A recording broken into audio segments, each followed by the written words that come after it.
Hello. Oh, I keep setting up poorly. All right, here we go.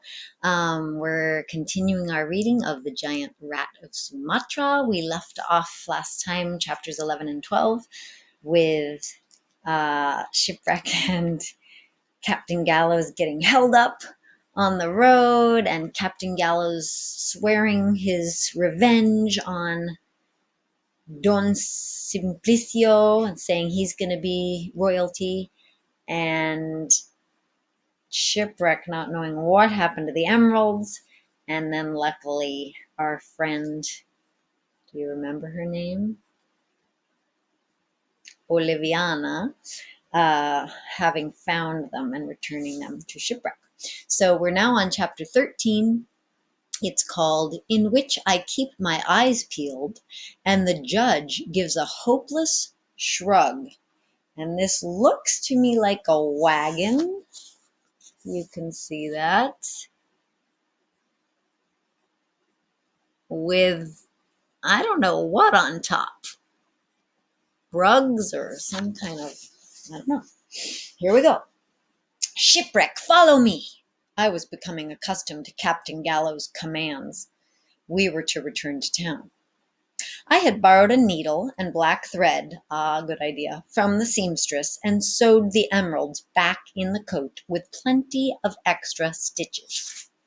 It was becoming too warm to wear the coat all the time, but I was relieved to put it back on. I figured that I was hardly any different from a pouch of valuables that the pirate might keep around his neck.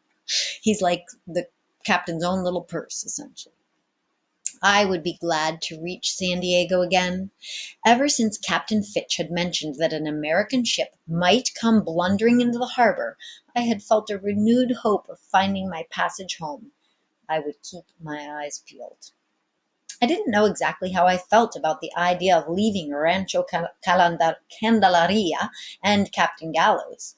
I found myself making machete chops with my hands the way he did, and I even tried to imitate the captain's bold, fear-nothing walk.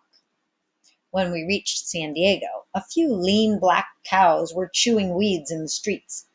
Talk was in the air. Some fool was paying $4 apiece for dried hides, and traders were arriving from the ranchos with hides by the wagon load. Aha! Now we see. Now, do you remember who the crazy person is that's paying $4 per hide? Yes, that would be Captain Gallows, right? Because it's part of his plan to cause trouble for Don Simplicio, right? Everyone's going to want to sell to Captain Gallows, I guess. And so they're bringing their hides by the truckload. So that is clearly what we are seeing there in that wagon. Where do you intend to store your goods? Asked the justice of the peace, lifting his hat and scratching through his black beard. I will rent a warehouse in La Playa, said the captain. You remember Samuel Spoons at the Red Dolphin? He has a warehouse. I remember him, said Captain Gallows simply. But, Judge, you must do something about the bandits on the road. They are thick as fleas.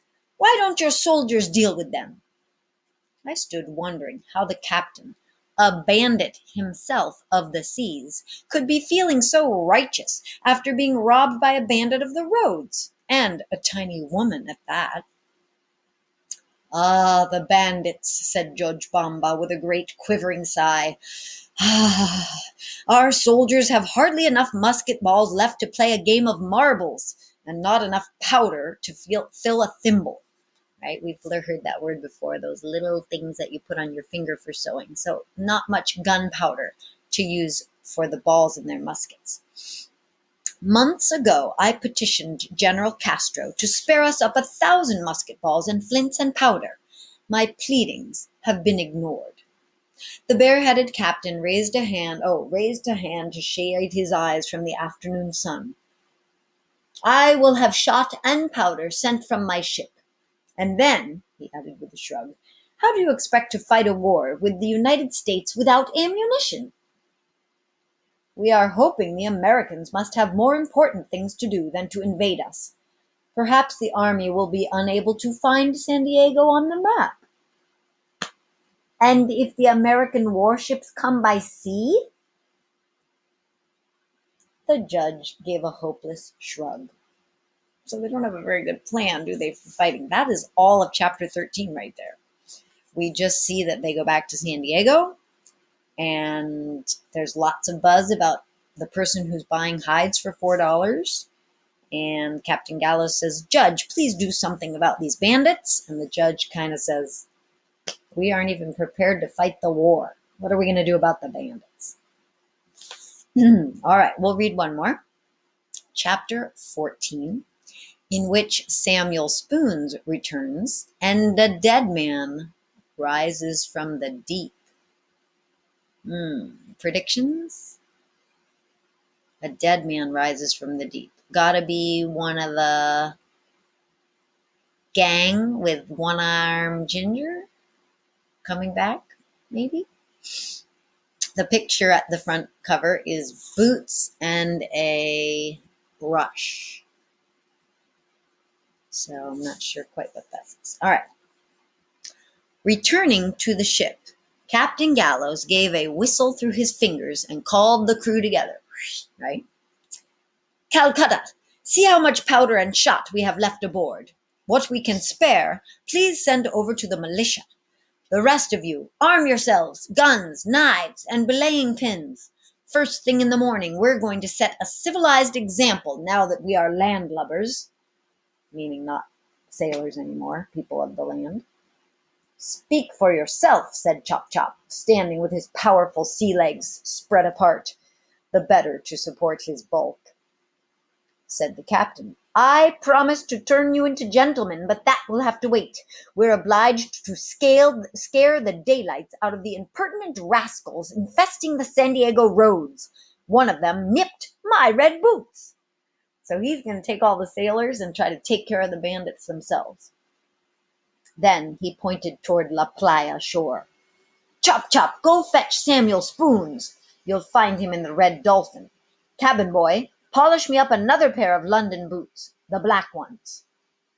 So that's clearly what our picture is polishing up the next pair of boots, the black boots. I found the boots in the captain's quarters. Outside, setting myself in the shade against the deckhouse, I set to work with brushes. But the afternoon shade kept drifting away as the ship swung on its anchor.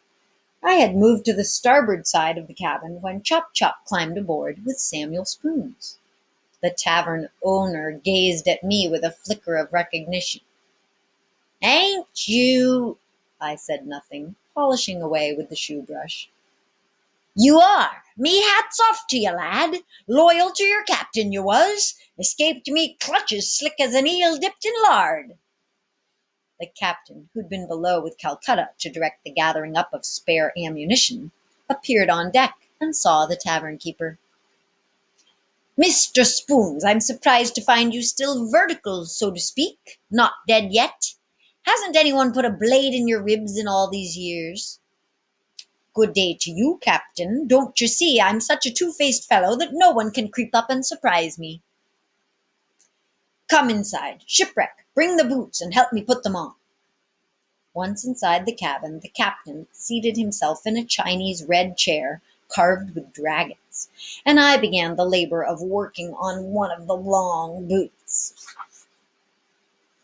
"Captain Gallows," the tavern owner was saying, "it gave me a fright, indeed it did, to listen while that officer of yours, Mr. Ginger, was plotting the other night to put out your lights and steal the coppers off your eyes." "I am sure you came heroically to my defense," said the captain with a scornful smile, meaning he knows that this guy wasn't trying to stop one-armed Ginger, right? "I'm sure you tried to help me," he says. "Well, no, sir, no, I can't say that I did. Samuel Spoons don't believe in putting his oar in other folks' business. But I reckoned that your one-armed, low-down barnacle of a chief mate couldn't beat you in a fair fight. Or an unfair one. Even with all the help he brought along. I had the utmost confidence in you, sir." The captain, growing impatient with the barkeep's flattery, gave his hand a chop and changed the subject. "I want to settle accounts." Samuel Spoon lowered his voice to a conspiratorial whisper. Like that. conspiring together. You want to talk in front of your cabin boy here? Do you have anything to say you're ashamed of? Oh, not me, sir, said the and then the tavern keeper lowered his voice again and wiped his mouth on the back of his hand. He seemed to choose his words carefully, as if he were paying for them by the ounce. Can I assume my messages found you roundabout?